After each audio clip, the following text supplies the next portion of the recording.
ఒక చిన్న family, wife and husband, వాళ్ళకి ఒక 6 to 7 years పాప. సో వాళ్ళైతే కొత్త కార్ కొనుక్కోవడానికి వెళ్తున్నారు. ఆల్రెడీ వాళ్ళు ముందే బుక్ చేశారు. సో ఆ రోజు వాళ్ళ కార్ డెలివరీ ఉందైతే, సో షోరూమ్కి వెళ్ళి కార్ తీసుకుందామని వెళ్తున్నారు అనమాట. సో వాళ్ళ పాపకి ఇష్టమని రెడ్ కలర్ కార్ అయితే బుక్ చేసారు. షోరూమ్కి వెళ్ళారు, వాళ్ళ కార్ కేసి ఇచ్చేసారు. సో వాళ్ళు రిటర్న్ అవుతున్నారు ఇంటికి. సో ఆ దారి మధ్యలో ఏమైందంటే ఒక పెద్ద చెట్టు వాళ్ళ కార్ మీద పడింది. సో అప్పుడు చుట్టుపక్కల ఉన్న వాళ్ళందరూ చూసి ఆ కార్లో నుంచి ఈ ఫ్యామిలీ మొత్తాన్ని బయటకైతే తీసారు.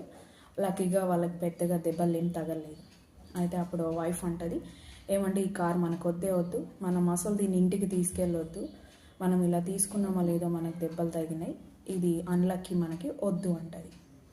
అయితే అప్పుడు ఆ పాప కార్ దగ్గరికి వెళ్ళి ముద్దు పెట్టుకొని చెప్తుంది, డాడీ వద్దు డాడీ, ఈ కార్ అమ్మొద్దు, ఇది మనకి లక్కీ కార్ డాడీ.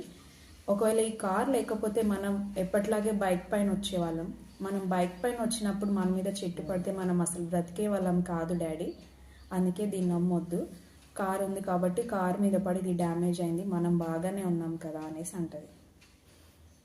సో దీన్ని బట్టి మనకి ఏం అర్థమైంది అంటే, ఏదైనా సరే మనం చూసే దృష్టిలో ఉంటుంది.